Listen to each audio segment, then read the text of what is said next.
So welcome everyone to our We Robotics webinar. This week we'll be featuring Uttam Pudasaini from Nepal Flying Labs. My name is Peter, Program Manager at We Robotics, and I'll be giving you guys a quick few-minute introduction. So our goal at We Robotics is to scale the positive impact of humanitarian development and environmental projects by providing professional training and appropriate robotic solutions to local partners in developing countries. We do this by globally co-creating flying labs, which are innovation centers, and they provide access to both on-site training and robotics platforms. And these robotics platforms are usually in the form of drones or UAVs.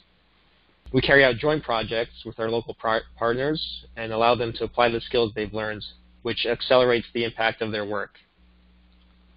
The training and projects are carried out with our growing network of technology partners, which is comprised of the leading companies and institutions within the robotics industry. This gives our local partners direct access to the latest robotics solutions and allows for our tech partners to gain meaningful publicity on impactful projects, as well as the ability to field test their platforms in an ethical and responsible manner. So We Robotics serves as a platform between the robotics industry and our local partners. And we only focus on aerial robotics. We plan to add maritime and terrestrial robotics in the future as these technologies become more accessible. After we build local capacity, we aim to support local startup businesses and provide robotics for them to provide robotics as a service and create jobs and long-term sustainability in the area. Our Flying Lab network allows for these different groups to communicate with each other, catalyzing their learning, innovation, and collaboration. So these webinar series, it gives the opportunity for individuals in the Robotics for Social Good community to share the work that they're doing with one another. So in the past editions of these webinars, we've had guests. One example was the Humanitarian OpenStreetMap team, who came on and showed us how to use their open aerial map platform and how it could be used for humanitarian aid. And another recent example was a group called the Plastic Tide, which is basically a scientific survey to map plastic pollution using drone technology, and then they allow volunteers to tag the imagery online. We also have features from our presentations from our Flying Labs coordinators and on the work that they're doing locally, as we'll be hearing in a few minutes. If you're interested in presenting at our next webinar, please reach out to me at peter@werobotics.org. So with that, I'd like to introduce our only speaker today is Uttam Pudasaini, our Nepal Flying Labs coordinator, and actually our first Flying Labs coordinator at We Robotics. So I'm going to switch it over to Uttam. Thank you, Peter. Yep, no problem. I think it's going to take a few seconds for it to switch over. Uttam's recently was in a project outside of Kathmandu, so maybe he'll explain that to everyone. Yeah. But, yeah, I think I see your screen now, Uttam, so shall I start? Should be all set to start. Hi everyone, this is Uttam Pudasaini, and I'm currently working as a lab coordinator of Nepal Flying Lab. And thank you, Peter, for a brief introduction of We Robotics and the Global Flying Lab Network. And as you just said, I just arrived like 1 hour ago from a field survey in a remote place of Nepal. So today I will be mainly talking about the projects that Nepal Flying Lab did in last 1 year. And I'll also be talking more about the first business incubation program that we did under the We Robotics network. So before I begin my presentation, I would like to give a short introduction of the beautiful country Nepal. So Nepal is a developing country in South Asia, and it is the birthplace of Lord Buddha and a home to the world's highest peak, the Mount Everest. The beautiful country Nepal was hard hit by a massive earthquake, 7.8 magnitude, on April 25, 2015, and that was followed by a big quake, 7.3 magnitude 17 days later with a different epicenter. This magnitude of earthquake killed almost 9,000 people, and it affected more than 750,000 houses. So as you can see in the pictures, the cultural heritage sites were affected, and also the infrastructures got severely damaged, and lots of people, they lost their life and properties.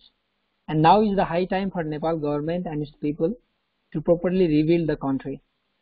So with the main goal of building the local capacity to use the robotics technology to provide better geospatial data and for other applications within the country. Nepal Flying Lab was established on September 2016 with this main goal, and since then we have been doing a lot of different projects and trainings to provide better geospatial data and number of other different objectives.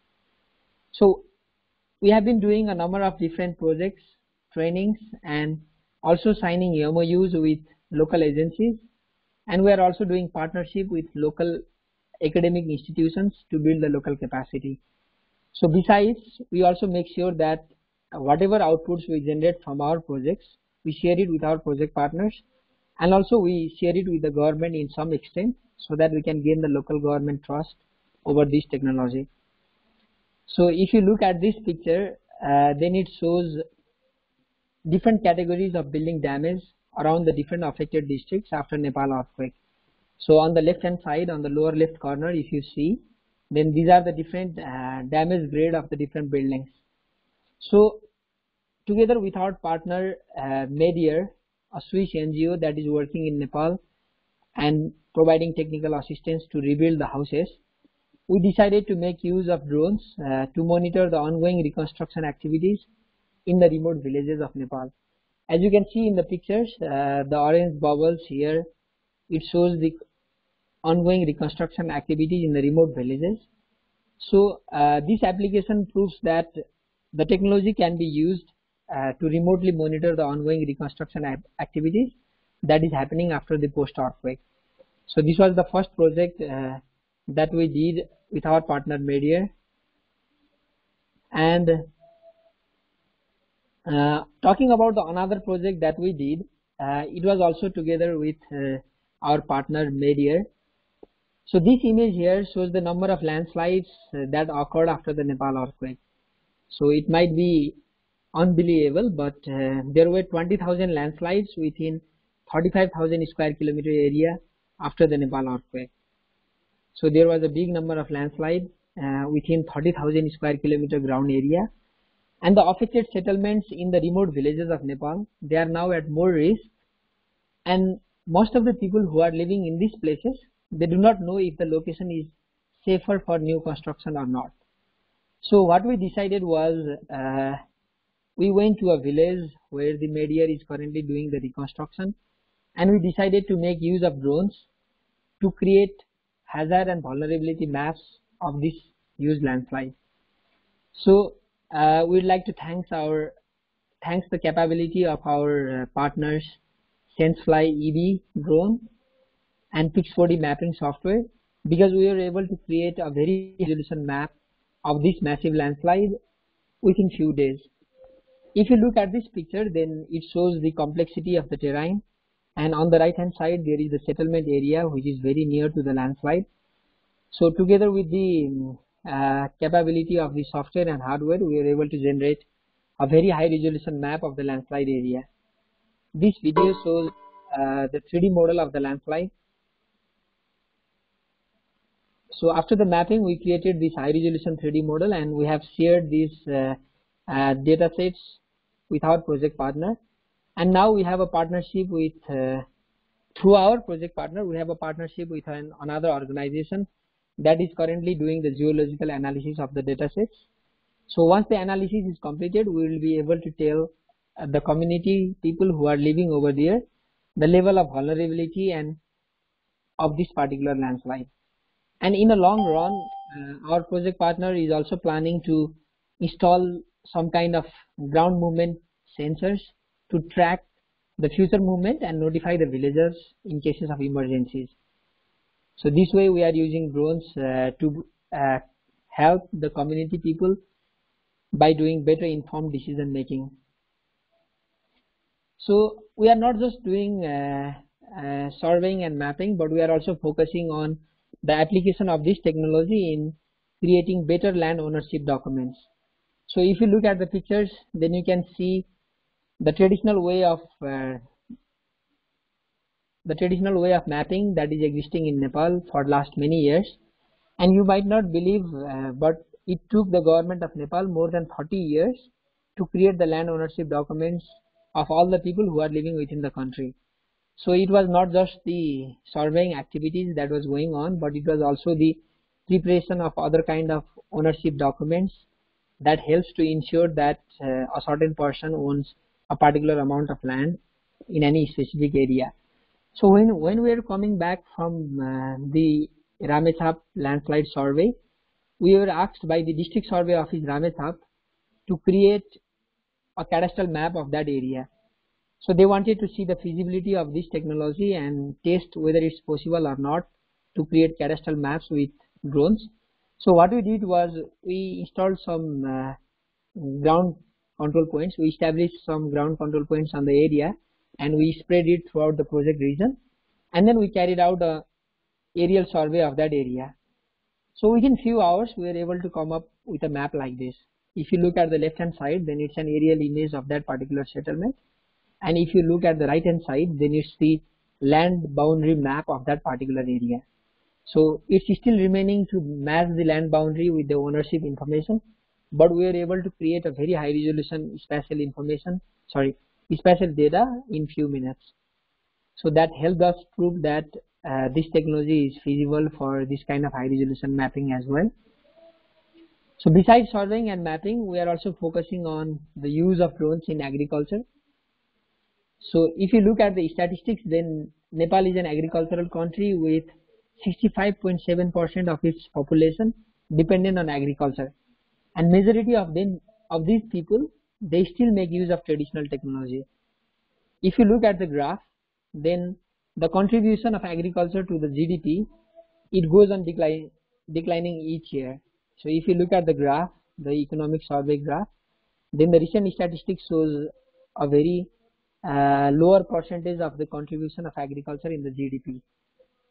So we thought that introduction of new kind of technologies might make this a little more efficient, and we did a memorandum of understanding with a local agricultural college. So it's a college named as HICAST, Himalayan Institute of. So they mainly work in agricultural and other sector. So what we did was we took a team of students and also the faculty members to a kiwi farm in Sindhupalchok district in order to demonstrate the drone-based data-driven agriculture. And at the end of this survey program, we created a NDVI map, and we shared these data sets with the students of the agricultural college.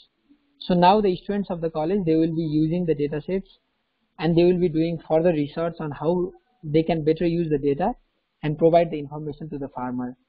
So that was an example that showed how we use drones in agricultural sector. Nepal Flying Lab also provide trainings and conducts several kind of workshops to build the capacity of people to use the aerial robotics technology. The very first training that we did was back in September 2016, immediately after the establishment of Nepal Flying Lab. And the main objective of this training was to make use of UAV for agricultural and building damage assessment.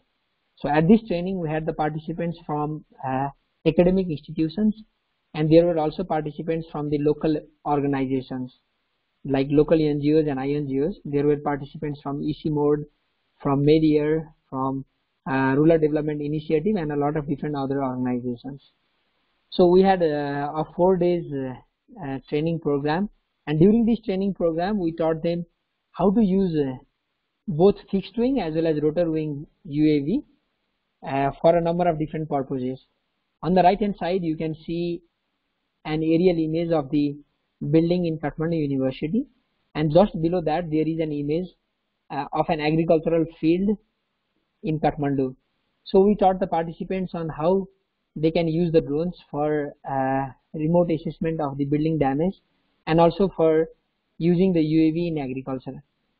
And the exciting thing was, after we give them the training, so few months later, we also found out that some of these people also started working on real projects in their own offices, and they started doing making use of drones in glacier mapping, in mapping of post-earthquake reconstruction, and a number of different activities. So that was the most motivating thing for us, and was also an interesting fact to see our participants doing the real world projects with the skill they got from the training. And these are the photographs from different workshops that we organized in different universities and different academic institutions. So not just Nepali nationals, but there are also foreign nationals who are interested to hear about the work that we are doing in Nepal with the use of UAVs. So there was a team from university, from Colorado College, and we had an interactive session a few months earlier. And I also organized a training program to the Land Management Training Center in Dhulikhel, and this project was in partnership with our local partner NACSA.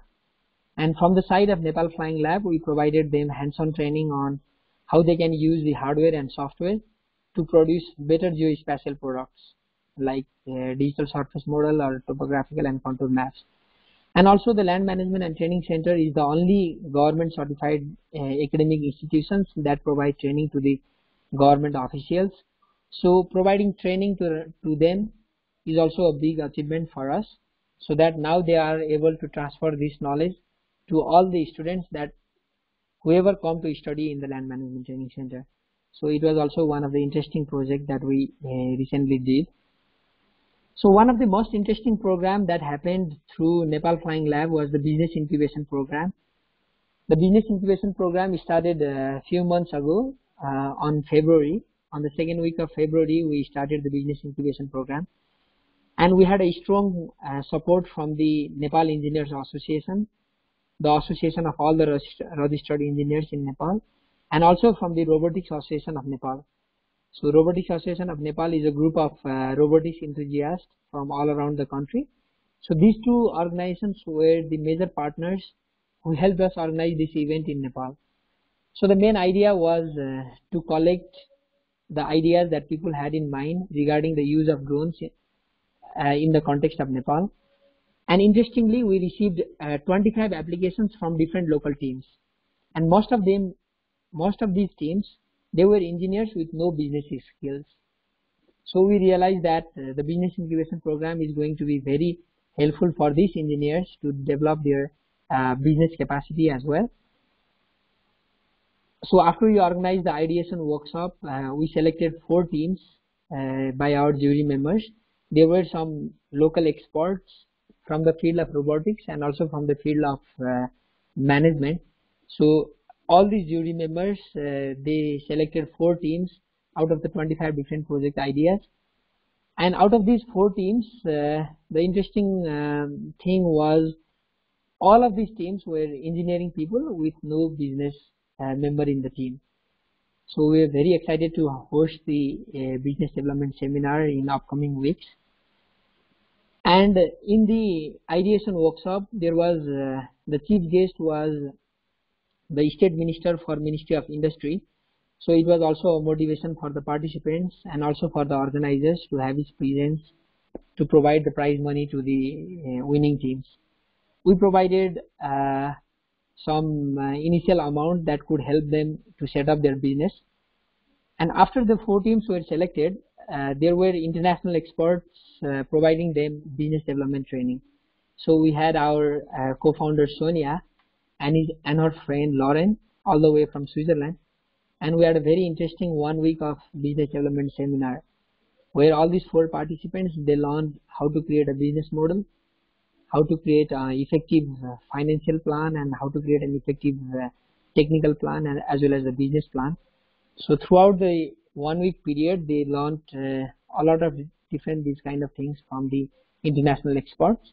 And at the end of the 1 week business development training program, we had a presentation from a local business plan development team called as Entrepreneur. So Entrepreneur, they help the startup companies in Nepal by providing them the most needed business plan that is required to scale up their business. So after the 1 week training, the entrepreneur, they organized 5 weeks of business plan development training for all the 4 winning teams. So during these 5 weeks of period, the team went, we had a hands-on training, and there was also a one-to-one presentation session organized. So at the end of the 5 weeks training by entrepreneur, all of the 4 teams, they were ready with their final business pitching. So we had the final business pitching at the end of May. We had this program organized at the Nepal Engineers Association, and this program was also supported by Department of Small and Cottage Industry and also by the Olid store, the only DJI official reseller in Nepal. So it was a huge participation and support from the local organizations. And in the mentors we have, in the jury members we have Sonia and Lawrence, and there were 3 experts locally from Nepal, and there was also a guy from Silicon Valley. So Gisli is the venture capitalist from Silicon Valley, and it was a strong motivation to the participants and also a bigger opportunity to present their idea in front of a bigger person like Gisli, who have the connection in a global level. And at the end of the final pitching, the team Drone Nepal, they were selected as the final winner. So the Drone Nepal, they plan to do surveying and mapping with the use of unmanned aerial vehicle in Nepal, and they are focused on providing better services to the hydropower companies. So this is how we organize the business incubation program in Nepal, and I would like to thank our partners, Nepal Engineers Association and Robotics-as-a-Service of Nepal, who took the lead in application call and overall management of the entire program. So after the completion of the business incubation program, we connected our winning team with our local partners. So as you can see, there are a number of different logos. So it's not just the Engineers Association and the Robotics-as-a-Service of Nepal, but we also have partnership with Nepal Geomatics Engineering Society and the Agricultural College and a lot of different other agencies. So we connected our winning team with all different organizations. And as Peter shared earlier, so we recently did some project with the winning team. So the first project was, I went to a village called Sermanthang. So it's a village in the Sindhupalchok district, and the entire village was affected by earthquake, as you can see on the picture. So together with Drone Nepal, we went there and we organized a local interaction program with the Oman group in the community. So now we have a plan to share the output map to the community people, and the people in the community will be using this map to create a better plan for this area. So Sermanthang used to be a tourist center, and as they can see, beautiful Himalayan range from the village. So now the main objective is the people in the community will be using these maps to create better plans for the newer design of their community. So we are very excited to share this output. I just collected the data sets like 2 days ago. And also the winning team of the business incubation program, they got another project for a hydropower company. So it's called Liping Khola hydropower plant, and this hydropower project is very near to the border between Nepal and China, and we received the support from the Liping Khola hydropower project team. So together with them, we went to the project site and we mapped the intake area and also the powerhouse plant. So we are planning to use these data sets. The hydropower team, they will be using these data sets to create further design plans of the hydropower components. Talking about the media outreach and advocacy that Nepal Flying Lab is doing. So we are very actively doing the media outreach and advocacy. So before we organized the business incubation program, we had a press conference at the Nepal Engineers Association office. I would like to thank them again for organizing such a wonderful discussion session with the press, because it helped us solve a lot of their queries. In the context of Nepal, we have a very strong regulation to use drones, because many people do not understand the positive applications of this technology. So this press release helped us clear out a lot of different negative understanding of the technology as well. And besides, we are also doing paper presentation in different national seminars. So this is a project that we did with the agricultural college, and we also did a poster presentation during the Young Scientist Summit that happened in Tribhuvan University. So this kind of applications is helping us showcase more and more benefits of the technology in the context of Nepal. And we have also been doing a number of different presentation activities in different engineering colleges. And interestingly, there were also some news on the local media, and I was also interviewed by the national FM, national radio Kantipur, where I got a chance to explain the main objective of establishing the Nepal Flying Lab in Nepal, and also our goals for next few months. And we also published some articles on the local newspaper, and there was also an international media which was interested to showcase our work. So this is how we are doing the advocacy of this technology, and we are trying to prove that this technology has got strong social impacts and a lot of different applications in the context of Nepal. So these are all the projects that Nepal Flying Lab did in the last 1 year, and we have some future plans as well. So in future, we are more focused on 4 major categories. So the first one is we want to make use of aerial as well as marine robotics to assess the climate change impact on glaciers. So as you might know, like Nepal, 8 of the 10 highest peaks in the world, they lie in Nepal, and we have many glaciers high in the mountains. So because of the impact of the climate change, the glaciers, they are melting at an alarming rate. So by making use of aerial and marine robotics, we want to investigate on what rate are these glaciers melting. So that is one of the future plans that we have at the moment. And another is we also want to test the use of this technology to deliver medicines in the rural villages of Nepal. So actually we are having this conversation since quite a long time, but you might have heard in news that few years ago in Jajarpur district, people had to die just because of diarrhea, just because of simple diarrhea. So in that case, if we are able to send some basic medicines in few hours, then we could have saved some lives as well. So in near future, we are planning to make use of drones and to test its feasibility on delivery of medicines to the rural villages high in the hills. So this is also a project that I am most excited about. So the third project that we are very interested in is doing the hazard and vulnerability mapping by making use of high resolution imagery from the drones. So as I showed before, the Ramethab landslide mapping is one of the examples. But in future, since Nepal has a lot of this kind of disasters like flood and landslide, we want to make frequent use of this technology to quickly collect the data sets in case of such kind of disasters, so that we can come up with better data sets and share it with the disaster response team as well. So the fourth and the last application that Nepal Flying Lab wants to focus on is the use of this technology in infrastructure development.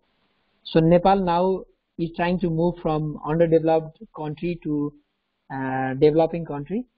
So in order to do so, we need to develop a lot of infrastructure.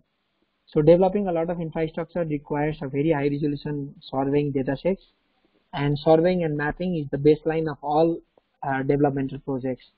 So we want to increase the number of uses of this technology to provide better topographical data sets so that the planning can be done in an efficient way. So these are some of the projects that we have planned to do in the future. Coming to conclusion, each technology and each new application, they always bring unintended consequences that must be carefully considered. Similarly, in the case of UAVs, unmanned aerial vehicles, the technology has both positive as well as negative impacts. So we need to focus at Nepal Flying Lab. Our main goal is to make the use of unmanned aerial vehicles in social good sectors. So we are very open to any kind of collaborations on making use of this technology in a number of different projects. And if you look at the global scale, then there are only a handful of negative use cases of this technology, but there are more and more positive use cases that are growing day by day. So it's time we have to better convince the government authority that the technology has got some positive advantages as well. So if we are able to do it in a safe, coordinated and effective way, then there is a tremendous possibility that we can come up with by making a good use of this technology. Thank you.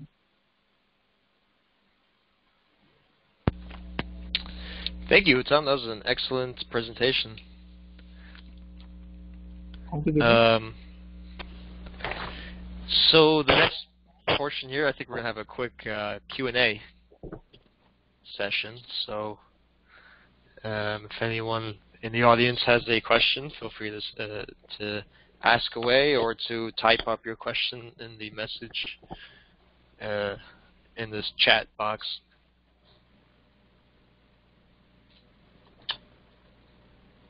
And I guess to start off, I have a question for you, Uttam.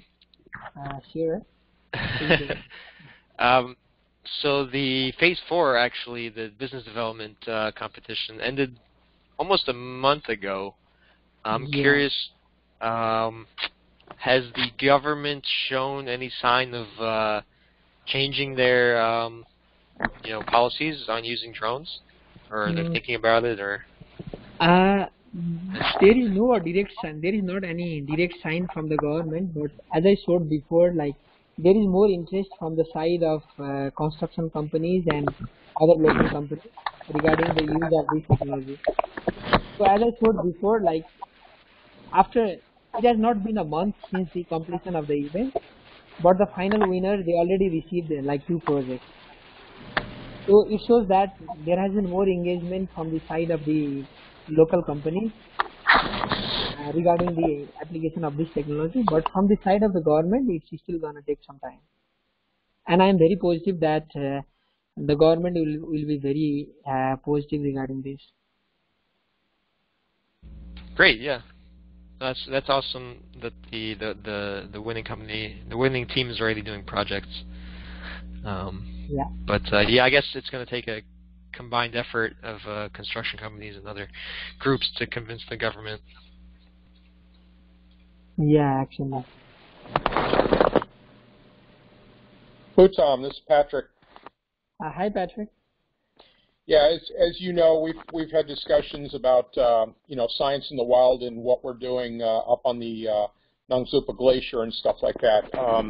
Next year is going to be a very, very active year for us, and seeing the current state of the government's, to bring in drones from outside and fly, and the permit process and all the other things, I think that we've kind of decided that we'll be using some of the resources that are available from the various startups that you're working with at this point. So we'll keep that in, we'll be keeping that in mind as we move forward. We did come across several new initiatives this year, which we'll be working with next year. So it's getting kind of exciting in Nepal, and I look forward to using local resources versus trying to bring in our own resources into Nepal.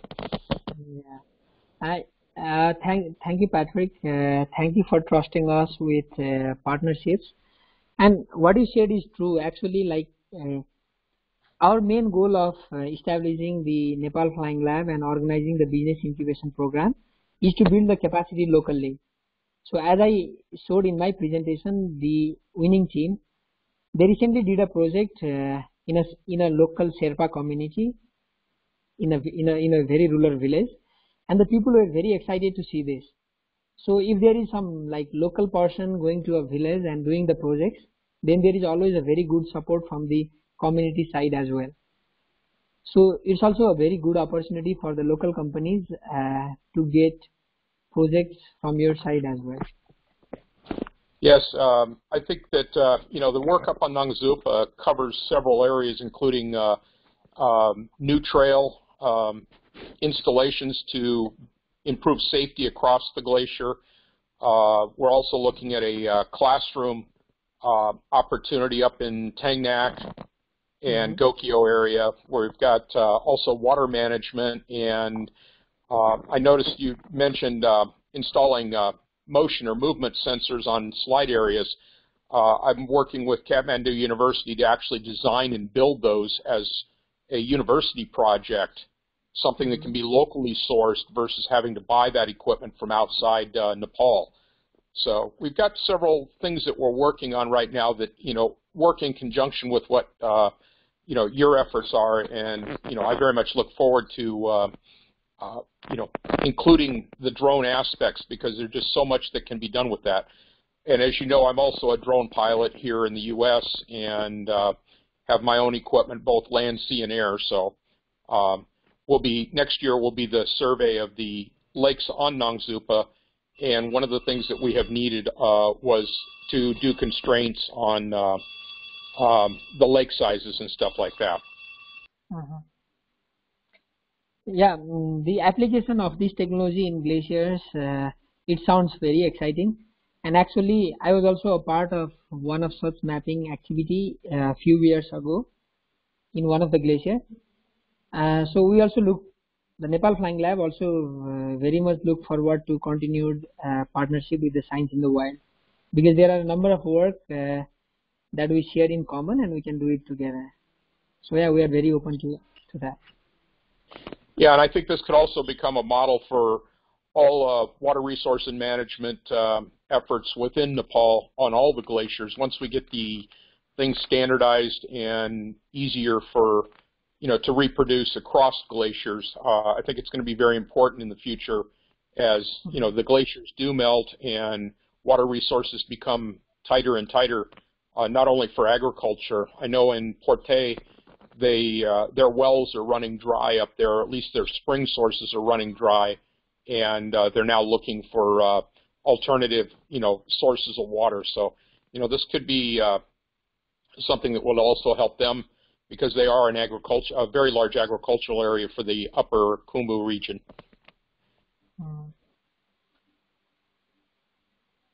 Yeah, we look forward to doing this together. And also, I'd like to add, not just drones, but we can also use marine robotics tool like ROVs to create a better bathymetric map of the glaciers which are there in the higher altitudes. And also, one thing that we can do is we can do a periodic mapping and see how the glaciers are melting. So it would be a very exciting project and a very exciting collaboration between us. And I really look forward to going to the glacier together with your team. That gives us a good opportunity for land, sea, and air. Same here. It would be very cool, to be able to say we have an operation going on with, land, sea, and air, exactly, combining all the different robotics technologies into one. Well, we've already been working with OpenROV, and we'll be receiving a new Trident that we plan on bringing up to Nongzupa to do a little better look at the bottom of the lakes up there, and as well as we have the unmanned surface vehicle, the USV we call it, that is side scan sonar capable, and we have side scanned those lakes twice already over the last 4 years. About every 2 years is about a good interval, and that gives us a 3D map of the lake or the lakes that we were studying, and that gives us the ability to quantify the amount of water in those lakes and the deepening of those lakes as the ice below melts. The aerial component we've had to use in the last go-around, which was last year. We had to use satellite imagery to do the constraint for that calculation. We were hoping to be able to use drone to do that mapping, or the shoreline mapping, if you will. Unfortunately, after the earthquake, there was quite a bit of sensitivity to flying any drones, and it was just prohibitively expensive. I think thanks to Uttam's efforts with the government and other agencies, that is starting to relax, but I think it's appropriate between the university and the Kathmandu Flying Lab that we use those resources versus trying to bring in our own resources at this time. So about every 2 years we'll be doing this, and as we refine this, we'll be able to also do it for other glaciers in the area. But I foresee Science in the Wild actually turning this over to a governmental or university level to do this research versus our organization on a long-term basis. This is for Nepal. It is something that will help Nepal make decisions about how to use their water, or best use their water resources that they've got, and or conserve those. So it's going to be a good cooperation. I think we'll all learn a lot out of it, and it should produce some very interesting results. One thing I will say is we do now have on the terminus area on the Khumbu Glacier, or the Nongzupa Glacier, EverestLink now has coverage, Wi-Fi coverage up in that area, so there is a possibility of actually doing next May timeframe a live broadcast of the efforts, not only from underwater, but as well as surface and from the aerial in that area. So that's something I'm exploring now, to be able to bring it to universities and classrooms around the world. So there will be some potential very large coverage potential for this. Yeah, definitely there is a lot of potential with use of this different kind of robotics technology in the glacier, because just like you said, like not just aerial robotics, but we can use the surface as well as the undersurface kind of robotics tools. And one thing that you highlighted is the partnership that we are having between the university and your team and Nepal Flying Lab. I think that's going to be very powerful to convince the government to help us receive the necessary permissions for this project. Because we just have to remember next year to invite them along. Yeah, exactly. To take this further. But you know what, like 2 years ago I was on 2014, after I completed my engineering, I got a chance to go to a glacier for drone mapping, and that was very interesting, because that project was from Kathmandu University, and it was my first professional project, and it was also a learning experience, because I had a DJI Phantom drone with me, and it was a lot of learning experience. So I'm also very much looking forward to go to the glacier again. Well, just start working out, because it's only 55 to 5,800 meters. Yeah, at that time I was at up to 4,000 meters, but I am excited to push me a little further, maybe 1,000 meters more. Well, we can definitely make that happen. It's not that bad up there. By the way, up in Tangnak, we have about a little over 200 watts of solar capability for recharging batteries, so we can cook those things pretty quick. Yeah. Yeah, Patrick. So we'll keep on discussing, and we'll also share with you if there are any like possible kind of grants where we can together apply. And I'm very hopeful that we will be doing some projects real soon. Yep, looking forward to it. I'm also looking forward to it. I guess I'll wrap up this webinar. Thanks everyone for listening. I don't believe we have any more questions. And thank you, Uttam, for presenting today, especially after just getting back from your latest mission. I thought it was a very good presentation. Yeah, thank you, Peter, and Uttam. I know you're up late, Uttam. This is 11 in our time here, and I know it's late there. Yeah, it's around 9:50, and I need to go for dinner now.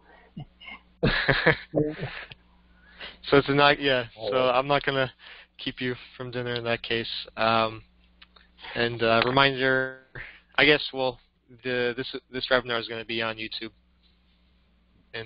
probably in the relatively near future. But yeah, thanks again, everyone. All right, thank you.